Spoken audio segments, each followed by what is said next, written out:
Well, everybody, today I've got a pair of Allen Edmonds Clifton quarter brogue derbies in pretty poor condition. I don't think these things have ever seen a shoe tree, wrinkled. You can see they've got some, scratches and gouges on them. I'm gonna polish them up, clean them up as best I can. I'm gonna strip them all the way down. I'm gonna see if maybe I can change them to a burgundy color. I don't think it's possible to lighten a black shoe, but we're gonna try, okay? Thrifted these things for $6.41, so let's go. Hello everybody, it's Robert Powers. 4.5 out of 5. My shoe collection. These are made of shell cordovan. Can you tell the difference? Now here they are finished up. I'm not a professional. Look how tight this is though. Very clearly here, I just cut the thread in half. Here goes. Here they are completely finished up. Okay, so these shoes, pair of Allen Edmonds Cliftons, and it's going to be kind of hard to see the logo. The lighting over here isn't the best. I'm doing it at this end of the house, away from everybody, just to keep the fumes away. It's middle of November here, and it's 17 degrees, so it's just too darn cold to do this in the garage. The first thing I'm going to do that's going to drastically improve the looks of these things is just put shoe trees in them.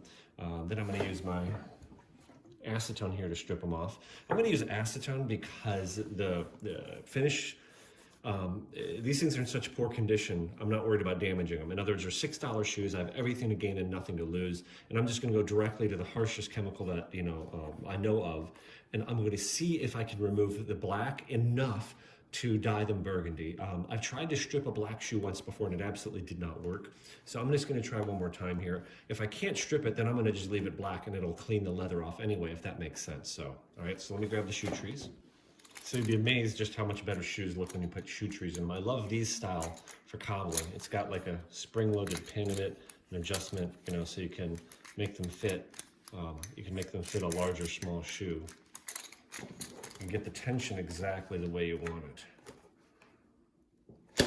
I want them fairly tight.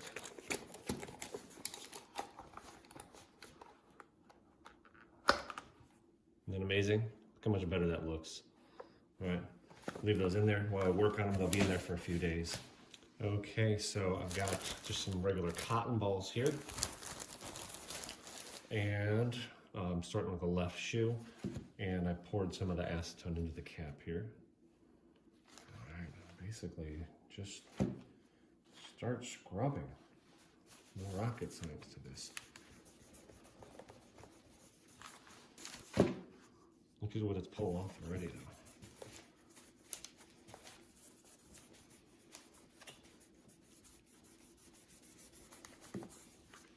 You can turn it.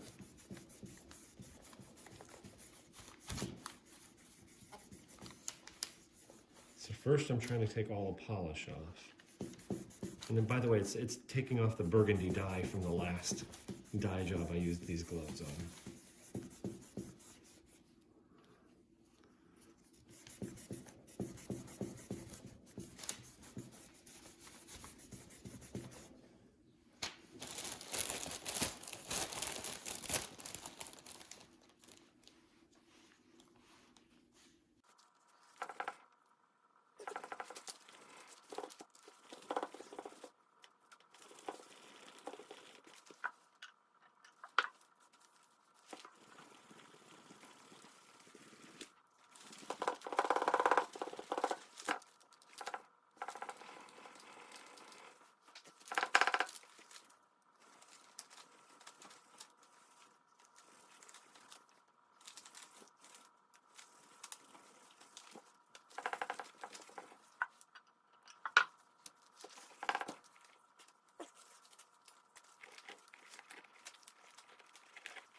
Okay, I was working on those things for a while, especially on the Vamp, and it's still black. I mean, there's not even one hint of one spot where I was able to take the color off, so I think they're going to stay black. Okay, I misspoke. If you look right here, right in through there, it's a little lighter, but dang, I don't know if I have the patience to work that hard for that long. I spent more time across this part of the vamp, and it's still black, so I don't know. Maybe it's possible, but I don't think I have the technology or resources or technique to take it all the way down. So it's been about 24 hours since these shoes, since I stripped the left shoe with the acetone, and I think there's something really noteworthy here. So both of these shoes have the same shoe trees in them at the same tension, and I think the really interesting thing to note is that the left shoe, can you see here? The creasing has become much less pronounced. Look at that, okay? Versus the right shoe still has much more pronounced wrinkling. Now, granted, part of it is because it's glossy, but the wrinkling is definitely much more pronounced and has not come out as much as it did in the left shoe. So what's the difference? Same shoe tree, same amount of tension, same amount of pressure. It was basically moistening the leather with the acetone and rubbing on it. So I will see if I can incorporate that into removing more of the creasing. So I guess what it proves is if you moisten the leather, I don't think it has to be acetone. I think water or water alcohol mix, would probably have just as good of a result. And I'm sure the rubbing on it, while it was moist, had some effect as well. Okay, let's get the second shoe done.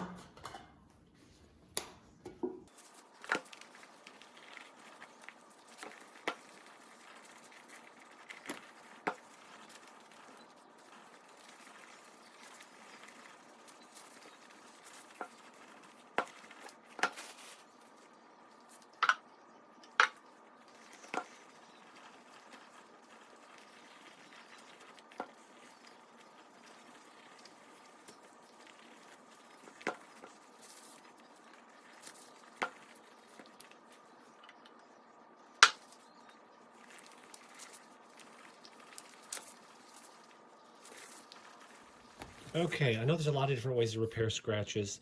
Yeah, and I haven't actually used the Renovator. I don't remember what it's called. Renovator has a compound you can fill scratches. This is not a crack, it's a scratch. It's obviously damage. I prefer to sand it out. This is not all the way through the leather, so I know I can sand that out because I know if there's no filler material, there's nothing to come out because that is right across the vamp where it's going to flex. And I think it's going to be a better repair to not fill it. So, but that's your prerogative, okay? There's a million ways to do things. This is just the way I'm going to prefer to do it. And I'm going to start out here. This is fairly coarse sandpaper. This is, I think, about, I don't think this is 80. I think this is about 120. It's either 80 or 120. But I'm just going to go very slow. Don't do this. This pair of shoes, like I said, I thrifted. Until you get some experience with this, please don't take your, $300, $400, $500, $600, $700 shoe and make that the first time you attempt this. You know what I mean? So I try to be straightforward with you guys. I try to have honesty, integrity on this channel with you guys. And like I said, a lot of this stuff is a judgment call on your part. So, just be careful. If you're going to practice on something, go get a pair of shoes from the thrift store. If they're not damaged, damage them, Practice on that, see? A lot of that's already out. I'm going to go to a finer grit. This is about a 150.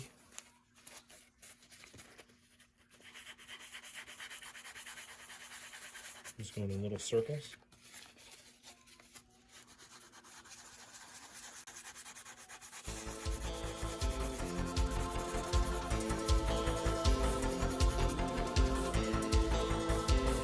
This is full grain leather.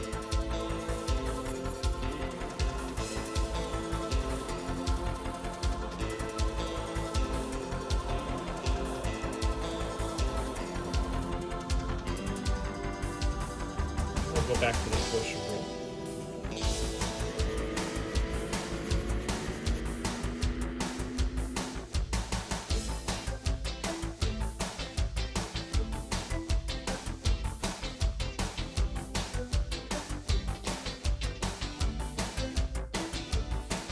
Okay, that's almost there.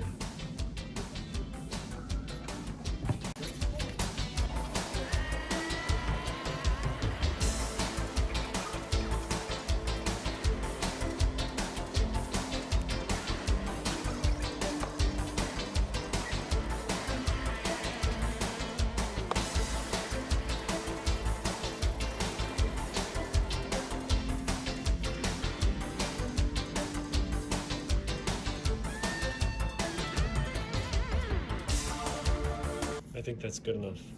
All right, I'm gonna see if I can't work out more of this wrinkle and maybe a couple of those. So this is a mix of 50-50 isopropyl alcohol and water.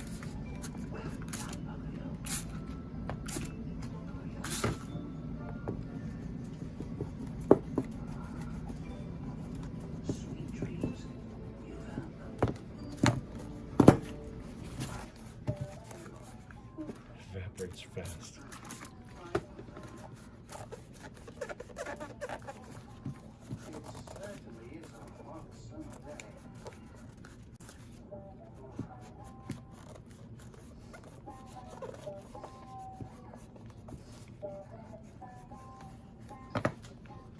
Tell you what I'm going to do. I'm going to take a little piece of cardboard here, fold it up, and put it behind the, just to get a little more tension. One more notch on the, this is really tight. One more notch is too much. I just want to try and get a little more tension.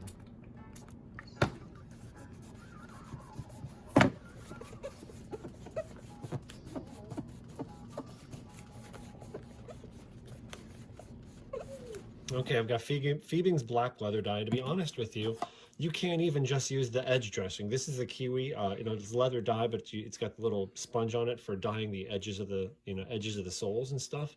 You can't even use this, but this is a Fiebing's. So I'm actually just gonna put the dauber in the, just a little tiny bit. I don't even really need that much.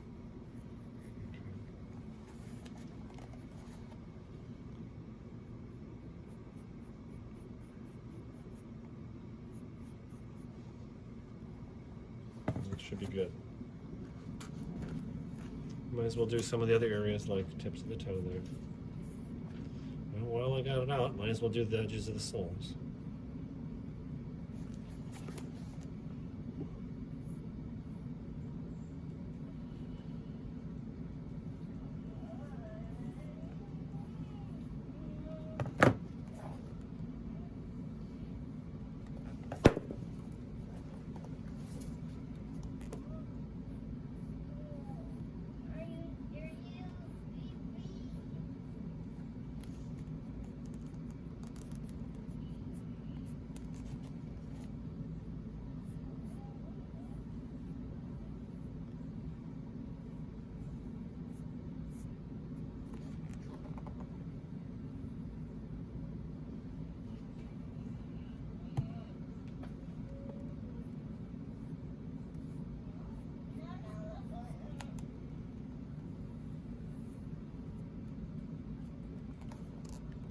You can see a little bit of a texture and color difference there in the leather, but that should polish out, okay?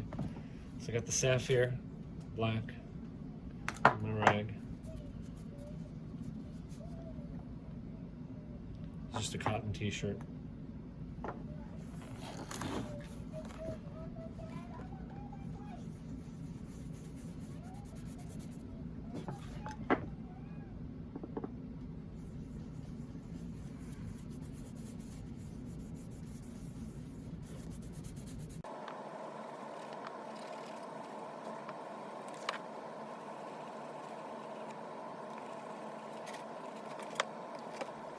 All right, they've had a few minutes to set up, about, I don't know, 5-7 minutes. You still see that scratch there, but.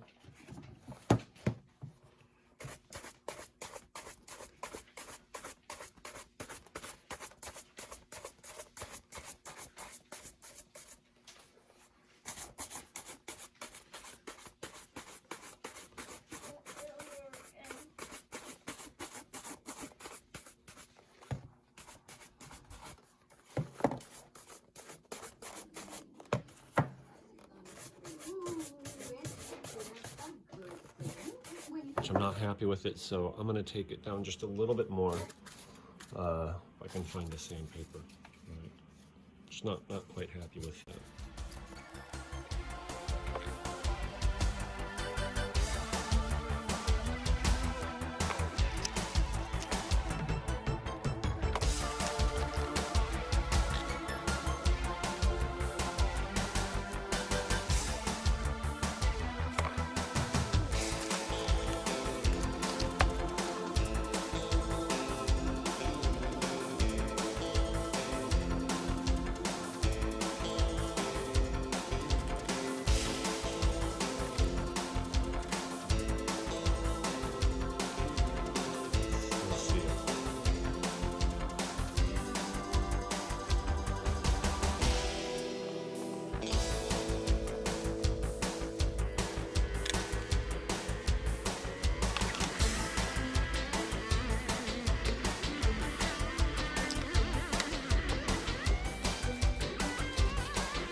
it's not gone, but I think now it's not noticeable. I don't think you'd notice it, honestly. Unless you knew it was there. Remember, I am, right now, 8 inches from the camera.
Okay, here they are finished up. They are definitely not perfect, but remember what I started with, okay?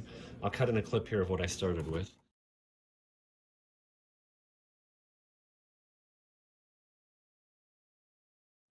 Do you like the laces? Silver? And they got these little metal aglet on the end of it there, right? Add a little pop. Berluti Knot, learned that from Kirby Allison, right? I'll link that video below.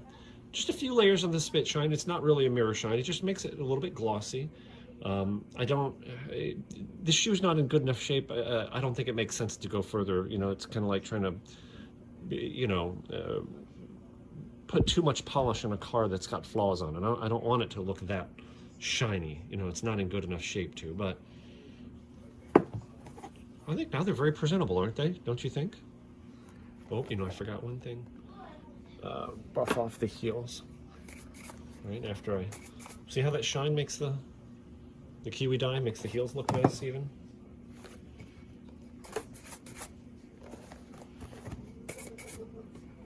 Not bad, huh?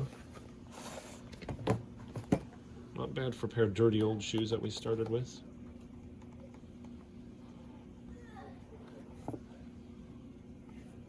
I think laces really do make a big difference. It's one of those little details.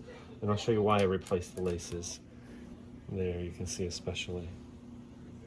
This laces are getting pretty frayed, so. All right, hope you enjoyed that. Hope that brought you some value. All right.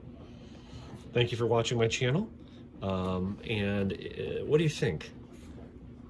Is that okay? That scratch repair okay in your view? Put a comment down below. Would you wear these shoes? If they fit me, I would. The wrinkling there, of course, couldn't get that out, and I think it's probably going to come back. I'm not sure if it's just the way the shoe is constructed, the way this person walked. Generally with a cap toe shoe, only the vamp should wrinkle. You don't want the cap toe to wrinkle, like it did on both of these, more so on the left shoe, but yeah, I'll find a good home for these things. All right, thanks again for watching. Feel free to check out other videos on my channel. I've got a lot of shoe repair, shoe fashion, shoe related stuff, some even on a little bit on suits. So God bless. Feel free to subscribe if you feel so inclined, and have an awesome day.